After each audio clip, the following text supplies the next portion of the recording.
Começando aqui as nossas análises, Fábio e pessoal. A gente vai começar aqui, e é um problema que é desde sempre que acontece, né? Desde tempos imemoriáveis, né, Fábio e pessoal. Aí, a gente vai ver logo mais que o que acontece é o seguinte: o acidente do Birman aconteceu dessa forma. E aconteceu, na minha visão, de uma maneira ainda, entre aspas, tranquila do que poderia ter ocorrido. Porque se ele pega em cheio o cola-pinto, é até melhor, porque dissipa energia, os dois batem numa velocidade menor. Se ele pega na lateralzinha do cola-pinto, ele decola.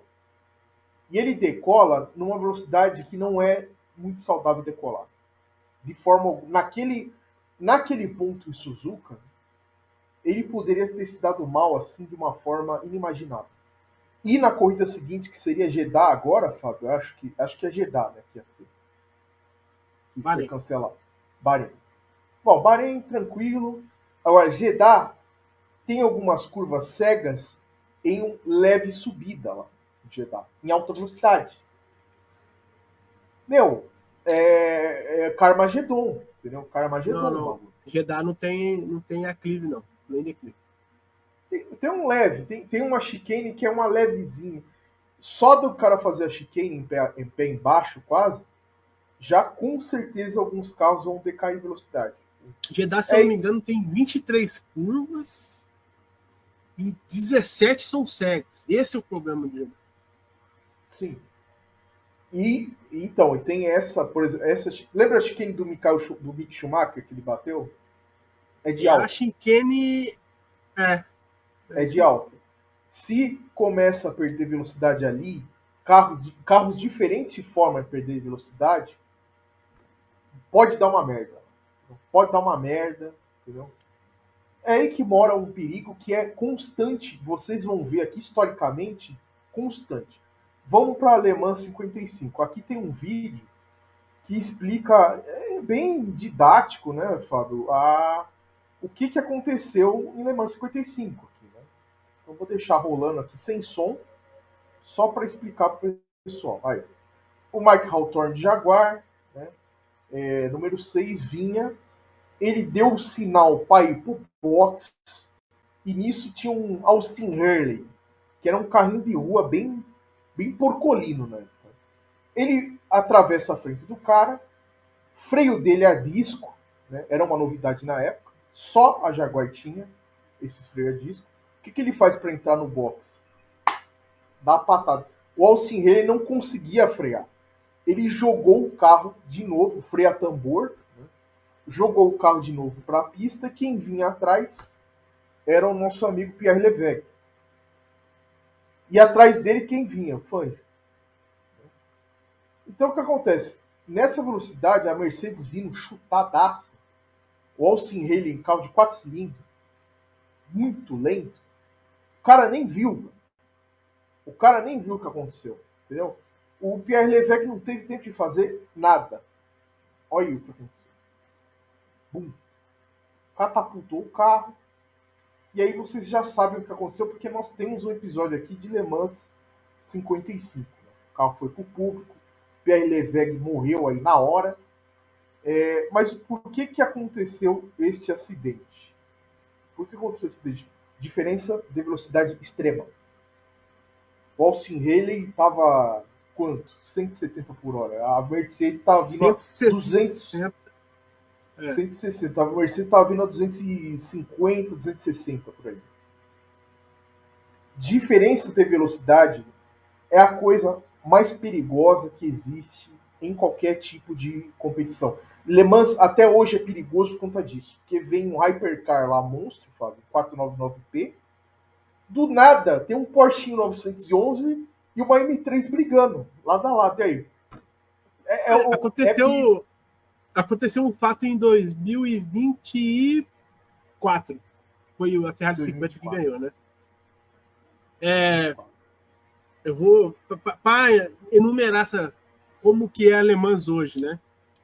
Le Mans tem 3 categorias, corre em Le Mans.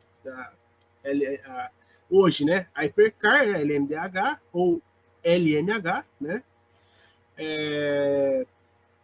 LMP2, que é Le Mans Prototype 2, né? E GT3, né? Que aí são os carros, entre aspas, de rua, super carros de rua adaptados para pista, que é o GT3.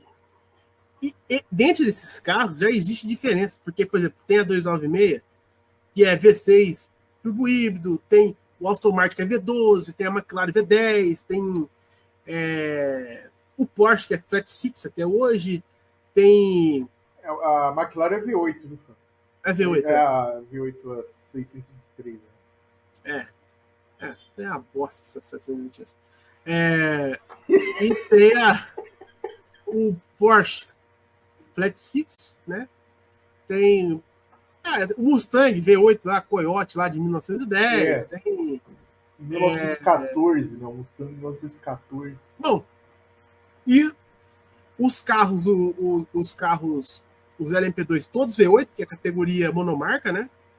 E também tem diferença entre os LMH e os LMDH, né? No caso, a Ferrari ela é V6 turbo híbrido, porém com um sistema híbrido com tração 4x4. O Toyota é assim, o Peugeot é assim.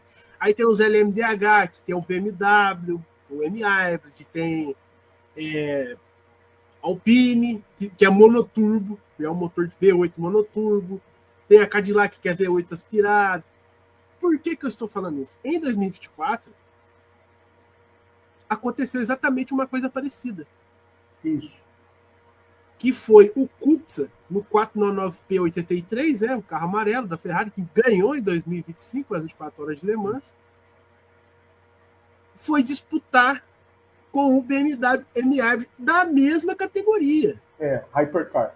Porém, o carro da Ferrari, o sistema híbrido dele ativa acima de 200 km por hora.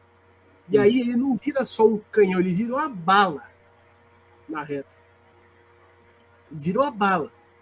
No final da Mulsanne, a diferença era de 120 km por hora, porque era o sistema híbrido mais vácuo. Exato. Exatamente. E ele foi tentar passar um BMW e um GT3, que inclusive era o Nicolas Costa. Isso. Nicolas Costa que a gente entrevistou no canal. E ele, para fazer a Mulsanne na frente do BMW, fechou de uma vez o BMW. Isso. Exatamente. O BMW... Tá certo que esse ano o Kubica tava alucinado, né? E aí, ele fechou de uma vez e deu aquele toque no BMW, que estava bem mais devagar. Mas mesmo assim, a turbulência do toque fez o BMW virar um papel. Exato. Tirou era o... Eu não sei se... Acho que era o Dries Van Tor que estava no BMW. Não sei se era o Dries ou se era o Lauro. Acho que é o Dries Van Tor. Acho que era o Dries Van Tor que estava no carro da BMW. Isso é só mais um exemplo. Só que assim, os pilotos que correm em Le Mans, que correm Endurance, têm consciência que existem carros de diferentes velocidades. O próprio Nicolas já falou pra gente, quando a gente entrevistou ele disse, todo mundo no briefing sabe, não é obrigado a dar abertura, cada um faz a sua corrida. Porém, entretanto, todo mundo sabe que tem um carro mais lento e tem um carro mais rápido. Exato. O que não é o caso da Fórmula 1 no acidente do óleo. Por isso que eu fiz essa intervenção. A Fórmula 1 supostamente é uma categoria só, né? Mas temos Aston Martin e Cadillac lá, né? É um caso à parte. Mas aí é para vocês verem o contexto da situação. O pior acidente da história que a gente está vendo aí na tela aconteceu justamente por diferença enorme de velocidade de um carro para o outro. O pior acidente da história do automobilismo aconteceu exatamente por isso. Aí, Fábio, passeando na linha histórica, eu lembrei do Wolfgang von Trips, que a gente já fez quando a gente fez o review de 61, Fórmula 1, a gente falou do caso dele. O Jim Clark estava mais lento, fechou ele, o carro dele bateu, voou no público, ele morreu e mais 14 espectadores. O pior acidente da história da Fórmula 1, por conta de diferença de velocidade.